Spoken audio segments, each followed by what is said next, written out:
Hello and welcome to the Impact Dynamics podcast. I'm Andy Little. I'm Plushy. My name is Rusty. We're talking all things Monarto Meltdown. We certainly are. Yeah, and Angry Plushy too. Match director, mate. Match director. Chemistry powder, bang. Whoop. Hope that's enough. We need your vote. Now we've caught up to where we are on the podcast. All right, go on back. Roll the outro. All right, gentlemen. We are back for episode 2 this year. Hello. Whatever episode we're actually up to, but the second one back. And you guys all shot a match. We did. Not very well.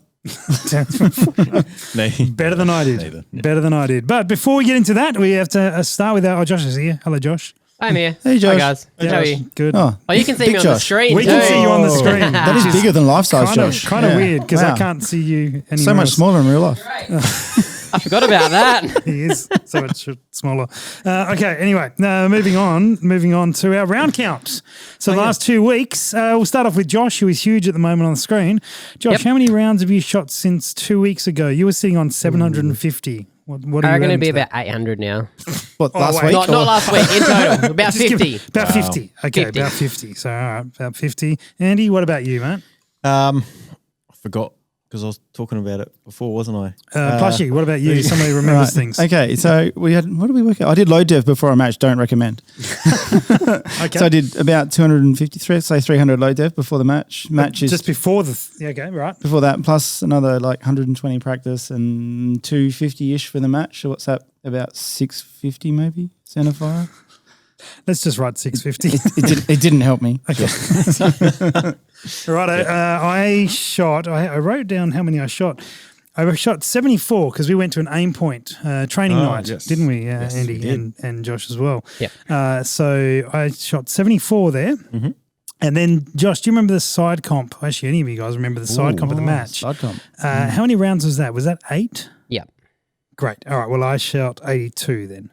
So Cool. I had 82, my current 50, so I'm at 115. Yep. No, You might be 658. 658 because of the side Very match. Cool. Josh, am I bumping you up 8 as well? Or Yep. did No, you- I included that. Oh, good man. Good man. Smart. Oh, nice, smart. nice. All right, I did Andy, maths. Back to you. I forgot about the side comp and the aim point again. Yep. Because We talked about so about 50 for the aim point. it. Sure. Yep. Yep. Side comp, that's 8. And then I was able to duck away and do a bit of testing on my 22 at a local range. So that would have been about 350.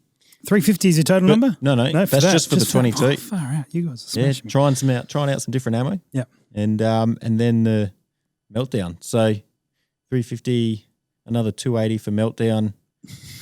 This is not meant to be a maths podcast, by the way. No, it was 300 minus 20, Rusty. Yeah, it's 300 minus 20. It's 280. 280 plus Yep. the 350. Yep. What's that? That's more. Yep. So let's say 500. 630. It's more than 500. Yeah, we're about 630 plus Cool. 8. Yeah. This is why I don't do the quoting at work. Should probably stop doing the talking at work as well. All right, very good. Now we have a review. We've pulled from whatever the thing is, iTunes, not iTunes. What's it called now? Apple Podcasts. There was a review that has come in, so we're going to read this one out. But stay tuned because there's going to be maybe something tonight where the giveaway is going to be connected to reviews, but we'll talk about that later. Okay, great. This is from Shift Work Sucks. Right. Wonder The what they great do. Australian long-range shooting podcast. If you have a love of rifle shooting, especially long-range precision shooting, the hosts are down-to-earth Australian shooters who can also have a laugh at themselves and each other. It's pretty much, no, we probably could stop it there. While doing this, they also discuss long-range shooting occasionally. I have learned a whole lot listening to the podcast. I highly recommend this Australian-produced podcast. Keep up the great work, guys. Fantastic. Yeah, there you go. It's a nice boost. How much did that cost? Downhill from here.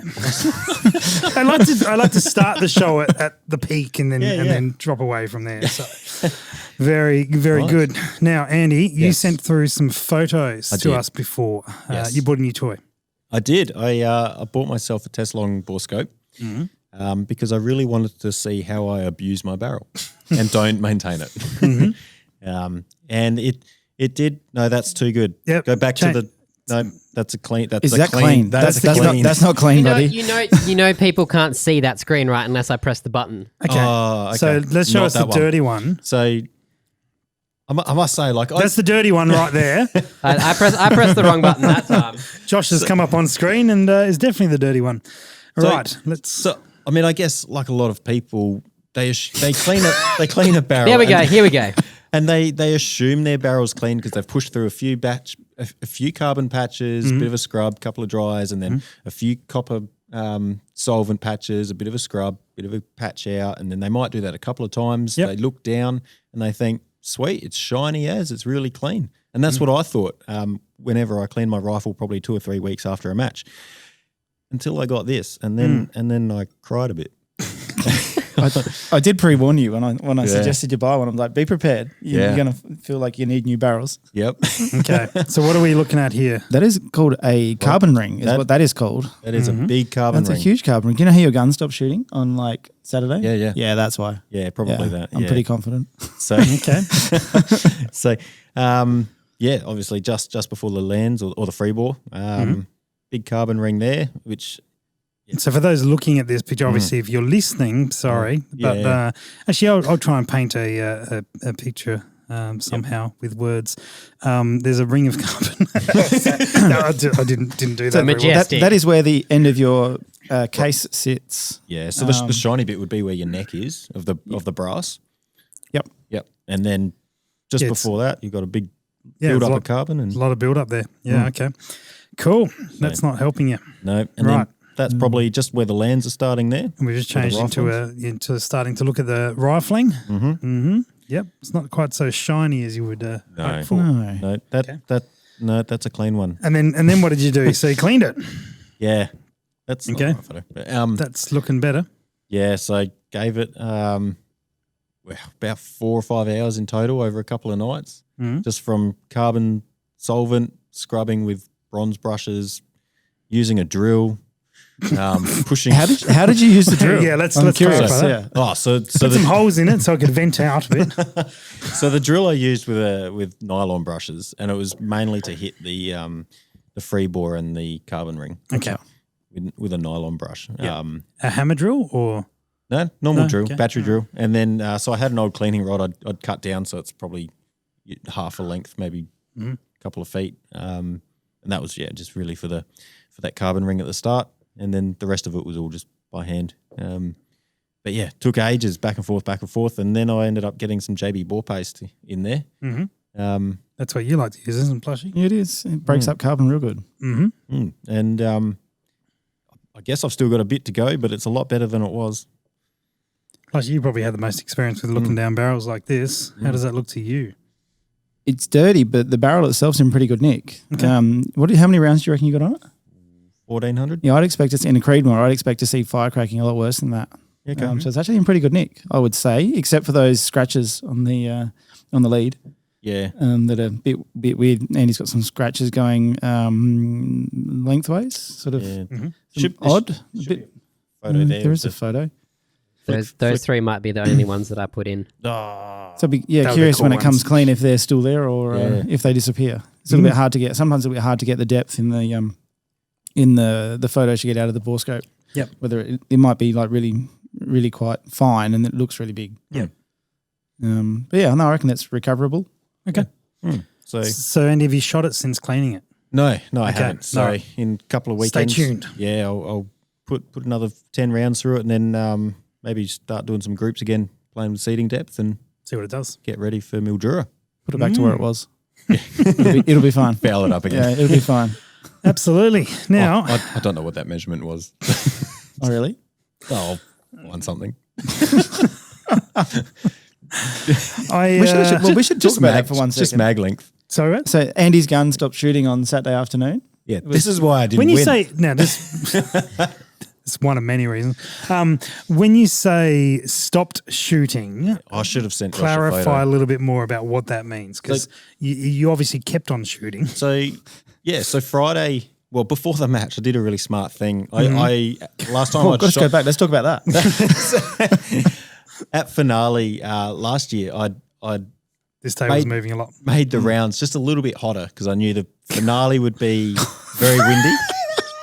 Just for the long range shots or for everyone, yeah. Oh, I only push up to Did 20. you spend some good time on load development? Did you just make them a little bit hotter? Did you put them in the oven or what did you do? Microwave, I heard, is pretty good. No, I just bumped them up to about 29.50, and then so I've brought them back to my original load of 28.60 something, but I didn't play the seating depth, and I thought Friday I'll play with the seating depth before the match, but they did shoot reasonably well, like sort of clover leafing, quite acceptable for what we sort of do. And then the last couple of stages on the Saturday, I got 2 threes. One of them was definitely my fault, but the other stage, I was like, I cannot hit this target. And that's when I went to the 100-meter range, and it opened up like a good 1.5 inches, a little bit. So I gave it to Plushy to shoot, and yeah, It was worse. it was worse. Yeah. Right. So we, Okay. we ended up bumping your projectiles back. Well, 10. we talked about the only thing you can do, the only thing you could change at that point, because Andy didn't have a tuner on there, do you? No. No. Well, like the only thing you can do is seat the projectiles deeper and hopefully find a happy place. We ended up doing 10th hour or 15th hour or something, and it shot pretty decent. Yeah. Just pushed them in 10th hour and tightened straight back up again. We tried an extra 5 after that, and then it started doing horizontal. I reckon you got away from that carbon ring. Yeah. Might have helped a little bit as well. Yep.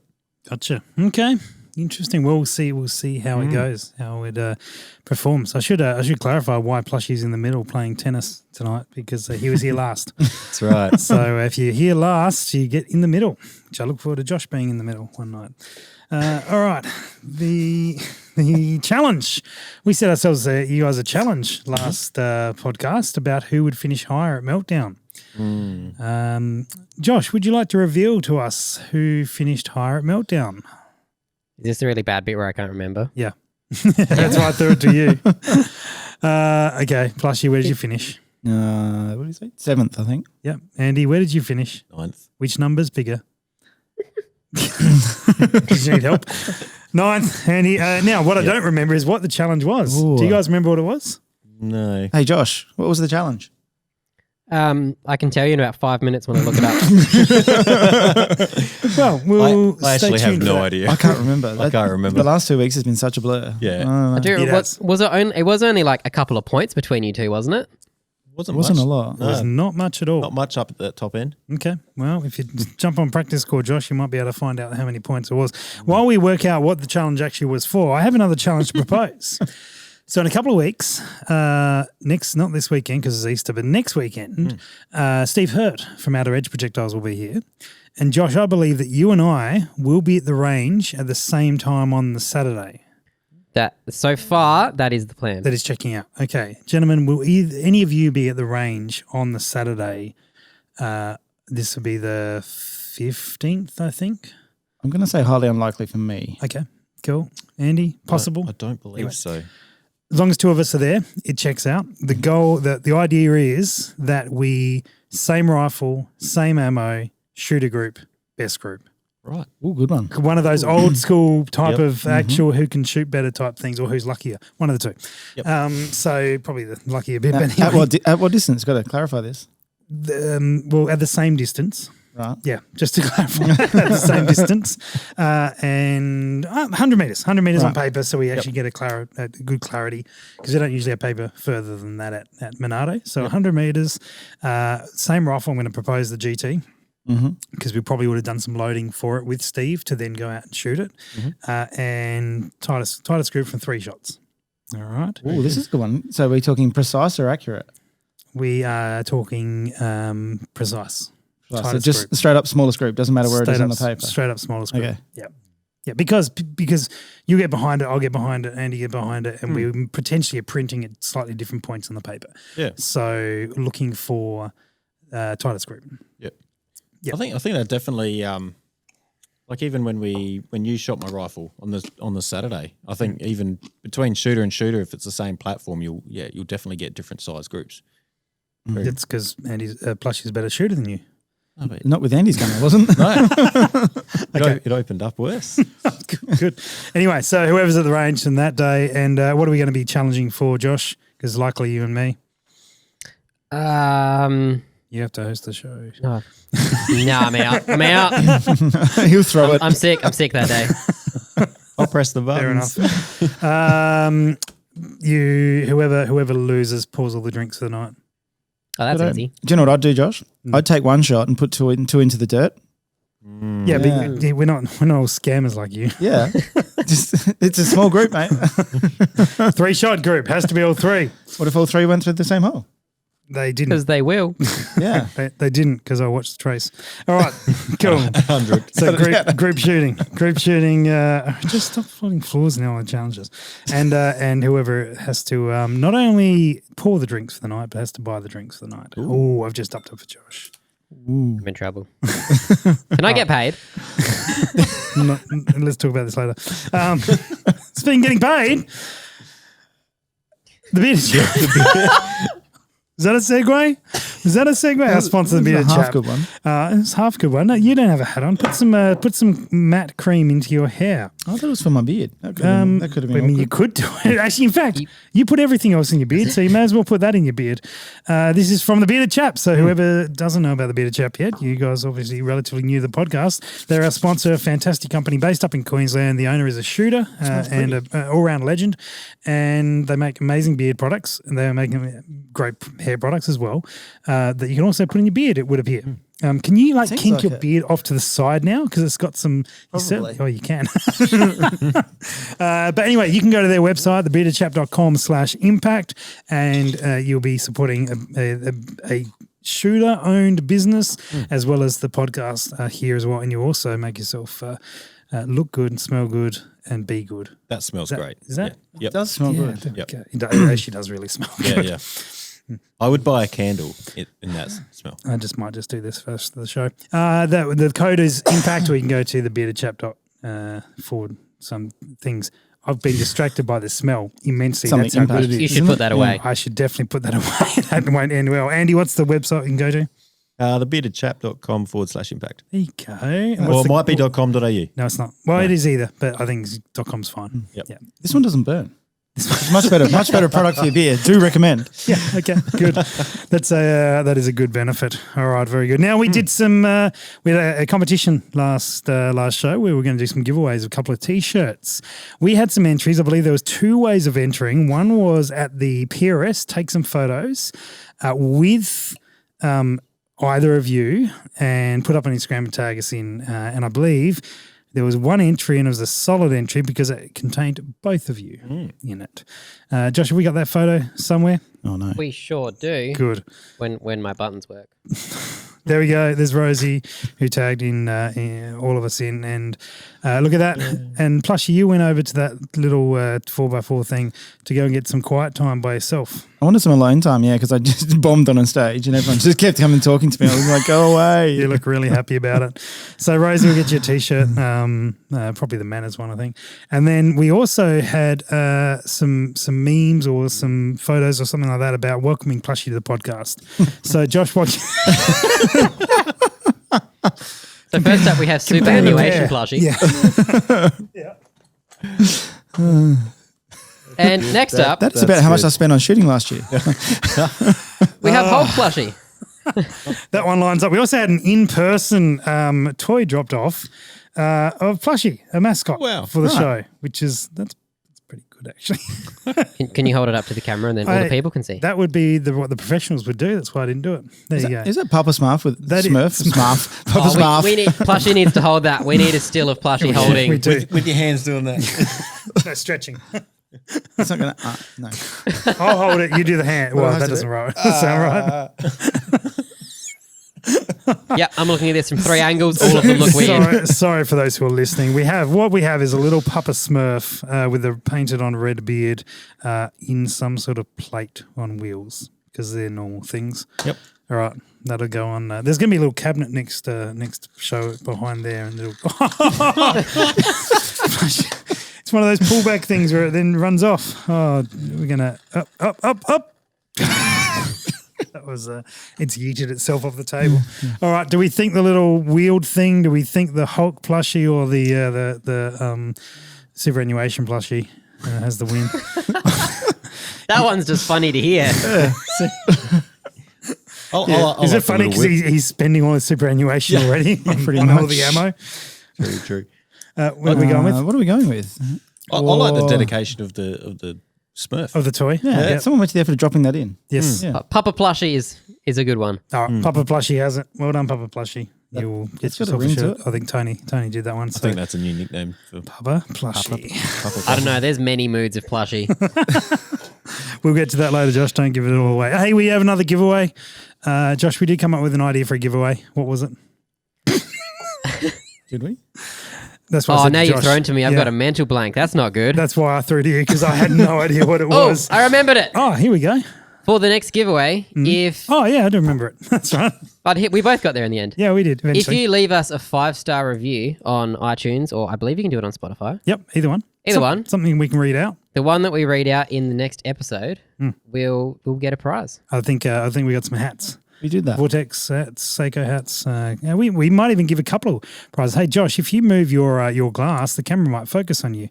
Maybe Yeah, just an idea. there it is. that's better. It thinks you're a dehydrated orange, mate. Perfect. I feel like it. Actually, I can see why. So, if you get anything from Plushie being on the show, leave us a 5-star review. Because not much else going on here. Not much else going on here for 5 stars. I think that's called bribery, isn't it? Pretty much. Is this how we get our reviews This up is there? the only way people review us for 5 stars, and we won't read out a 4-star review or anything less. So don't bother with those; they're a I waste thought of it time. was just because I'm here. Okay, so Moving on. moving on. Speaking of you being here, how did the match go for you? Apart from actually, you've alluded to how well it went for you because it didn't go so well. Didn't go so well. Well, no, you didn't do badly. Like, Didn't you do bad. You finished a lot higher than me or Josh would have. Actually, you finished a lot higher than I would have. And so, and same with you, Plushie. I mean, you both guys did well, but Plushie, you started the weekend off, firing on all cylinders, looking really good. And then you started shooting. No, then you did a few good stages. And Andy, you kicked off pretty well as well, from what I recall. Yep. How was it being back into PRS shooting, Andy? Yeah, it's a crazy thing. You start to realise all of the mistakes and all of the bad habits start to crop up again. All those pre-stage nerves and adrenaline kicking in, and you just mental blanks halfway through a stage. And my wind reading skills have completely disappeared. Gone with the wind, mate. Yeah, it was just gone. We were fighting a bit of a switchy headwind. That was odd. Yeah, very odd for Monarto. And I overcompensated way too much. Like a lot of the times I would go off the Mirage and hold maybe just on the edge of the target or just off. And that's exactly where my rounds were going. And then at the same time, it was tricky. You'd watch Mirage going one direction and you'd notice flags or dust from targets going another direction. So it was, interesting. Sounds like there was 3 points between you guys when it all came down to it. Wow. Not much. Plushie, how was your 4th stage? 3rd stage? Wait, the one that went real bad. Oh, that one, yeah. That's what I'm trying to get to. The one you didn't go great on. Yeah, I did a thing where I read the stage brief and then asked the RO several questions and asked him to explain it several times. And thank you, Maxwell. He thought I was taking the piss and started explaining it more difficultly to me. Oh, this is a tale of stories, I think, in photo form as well now. It is. This is as you were writing your data down. Yeah, I was genuinely confused. And so I wrote the data down on my matchbook, as I do, and then I transferred it to my wristband, my data holder. And then I started shooting the stage, and I think I might have got the first 2 impacts. And then I didn't get any, and I stopped and I looked at my data card and I was like, I followed that. We might have a video. And then I looked at the stage officer, Maxwell. I'm like, I'm doing it wrong, aren't I? He's like, yep. I was like, any pointers? He's like, nope. Oh, we've got video Oh, of it. how good is here we this? This is going to be tough watching. Yeah, so Plushie is in the back of a ute, shooting through a part you'd never shoot through because the car would be there. But anyway, shooting through the front of the ute. Good solid barricade. Nothing wrong Maxwell with that. taking photos. Good. Maxwell Video. joining in on it. And I moved and I wasn't supposed to move. Is what I did. That's the problem. Okay, so it was an out of order thing. Yep. Yeah, right. And then once you're out of order, it's difficult to get yourself back into Well, order. I'd written the order down wrong, so okay. I just didn't know, and I'd obviously misunderstood the stage. So Because it was 2 shots in that first position, I think. And then move. Was it 2 or 4 or something? I think it was 4, or was it 2 then 4, something like 2 that. then 4. I think is what you. I think I did 2 and 2, and then okay. moved. All right. Nah. Yeah. We'll see. No, I must have been. There we go, and that's when I did it wrong. Oh, okay. That was wasn't- meant to be 4 there. And then he's turned and said, no impacts. He's dodged you in. Yeah, and Okay. it's almost this point here where I'm like, hang on a minute, I hit that. Yeah.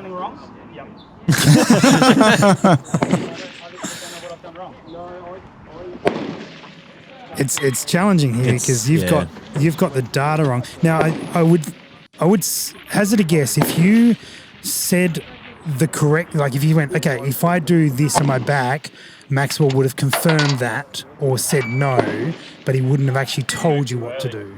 Yeah. 2, 2, and then 4, isn't it? Oh, here you are clarifying. And you just, the soul leaves your body at this moment. That is so As you frustrating. were told, because you had such a good day so far, and now's not the shining moment. But anyway, that's It's a frustrating thing. And Absolutely. now I'm starting to get angry. You can Yeah. tell. angry plushie is showing back up. Well, now that you mention it, Yeah, we have Flushy walking away from that stage. No, that's after I've had a chance to cool down, and Yeah. that's me walking to the next there is stage breathe. there is an angrier photo than I this see. one here. With, Oh, look out. Struggling to find it. But Josh has not been able to find it. Oh, wow. So Lucky. lucky. As it turns out, what I did was I wrote down 8 targets in my matchbook, and I wrote down 8 targets on my data card, but it was a 10 target stage. And then I got the moving point wrong, and it was just the wheels fell off. So Yeah.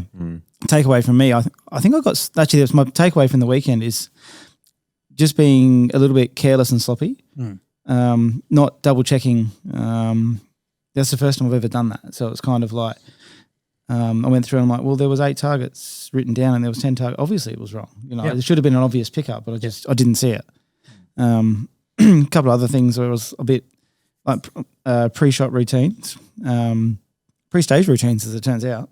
Yeah, It okay. was off, but pre-shot routines. So I sort of caught myself. I'd take a shot, hit or miss, whatever, and I'd make a correction off of the previous shot for my wind rather than actually looking to see what the wind condition is when I'm about to shoot. Yep. And it was a subconscious thing. I didn't realize I was doing it. I was sort of like, what was going on here? Why am I missing? I'm like, it's because you're not looking at the wind. You're not looking at the indicators right now. You're going off of 5 seconds ago. You're reacting rather than Yeah. sort of proactive. Looking, and then so that's something that now I'm going to have to train back in because I've obviously got out of that habit. That's going to take me quite a bit of dry fire practice and actual shooting practice to get that pause for a half a second and go, what is the wind actually doing? And make that wind call then, not I missed by a tenth last time, so I'll add 3/10 and we'll be fine. We're not. I did a lot of that, and I ended up chasing both sides of the target on the weekend a little bit as well with those switchy winds. Yep. Yeah. Andy, does you relate to any of that? Yeah, definitely. I think it's like you're just saying, pausing for that half second or a little bit after each shot and taking a mental note of where that bullet went, what was the wind doing at that time. It's a really good, valuable tip to try and do because most people just let off around, see where it goes, and not really take in the environmentals. Well, I found myself sort of looking at the environmentals before I took a shot and overcompensating too much and not trusting the bullet. Like, because I would often, there was a troop line stage and I'd see the bullet go off one side and then I'd be like, that's weird, but Mirage is going that way and it's really strong. So I'm going to hold more wind and miss again.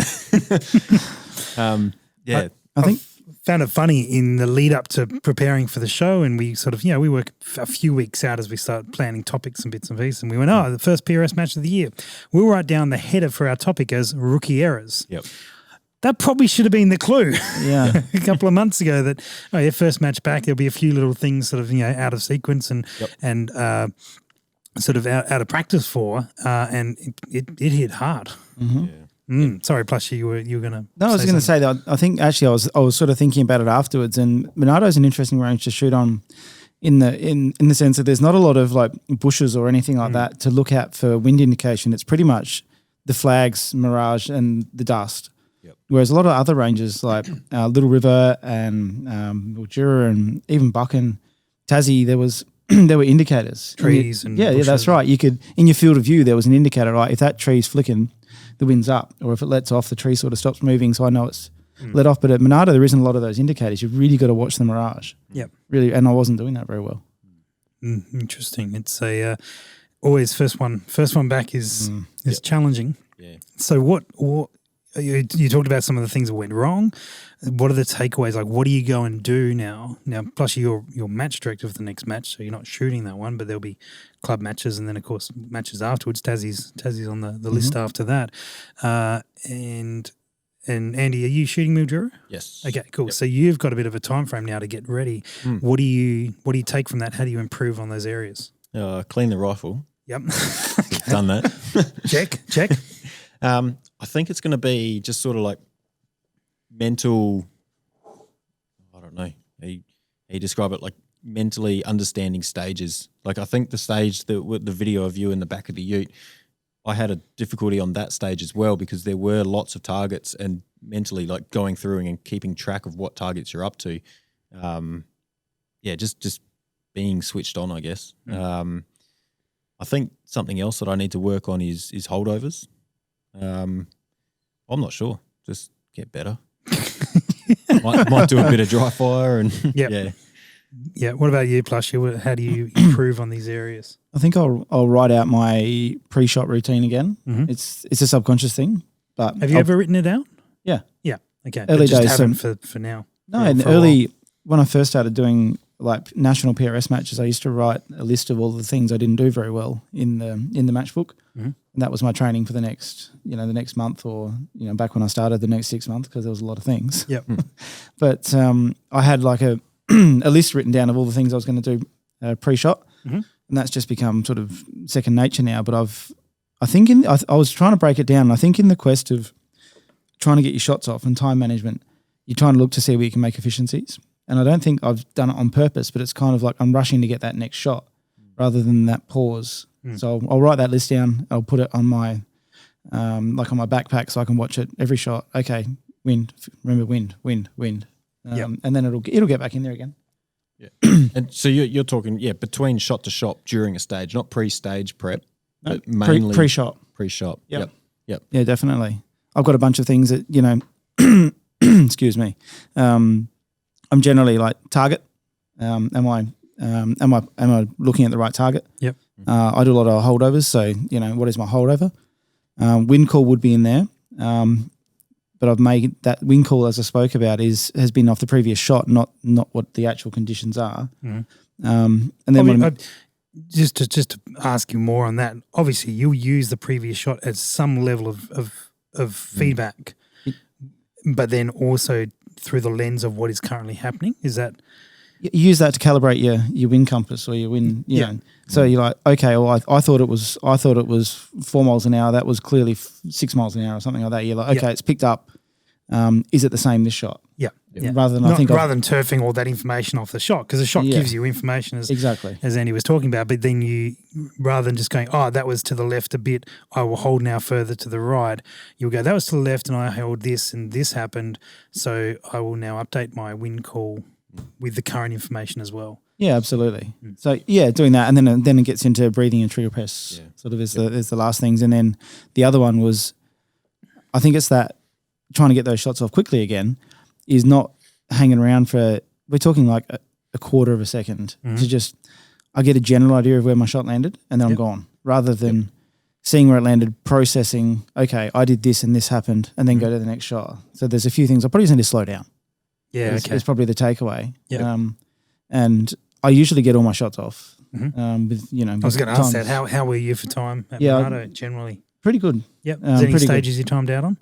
The one that we just looked at. Okay. Yep. That was probably you did slow down on that stage. That was probably about the only. I think there was one other stage where I tripod rear on a 12-shot stage and didn't get my last. I think I'd loaded it and I was about to pull the trigger. Okay. No, actually, they went beep and I pulled the trigger and I was like, "Did it go in?" They're like, "No." Try, give it a go. Give it a go. That's Okay. right. Yep. I think No problems. Yeah, I think for myself, I'll definitely be playing with the tripod rear. I pulled it out on a stage that I definitely shouldn't have, and then I got the tripod out, and it was so wonky to start with, like just so unfamiliar. and I burnt a lot of time just trying to get comfortable, trying to get it in the right spot. Yep. And it's one of those things. If you don't practice it or keep up with it, it's tricky. But that reading the wind conditions off your last shot and then the next shot, like between shots, that bit me on one of the stages. So I took a shot at one of the targets. I saw the mirage right to left, hit the left of the plate, swung left, and I was like, sweet, all right, next target back. It's a little bit further distance. Hold right edge, and the bullet went straight off the right edge because I think the mirage had changed or the wind had just died off. And it's pretty frustrating. But it's that taking note before you take the shot as well. There was a 8-shot stage that they had all the 8 different height posts off the single. Oh yes, Single. I can't remember what that was called. The single post in the middle. I missed 4 sides of the target in 8 shots. Sorry, both sides of the target 4 times.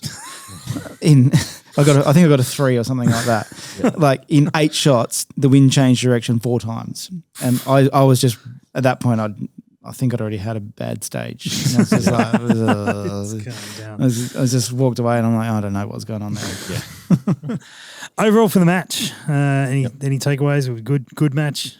It was a good match. Yeah. Mhm. It was really good. It was a good test of your like shooter's skill and being able to mentally run through the stages and keep up with the stages and equipment organisation and things like that. Yep.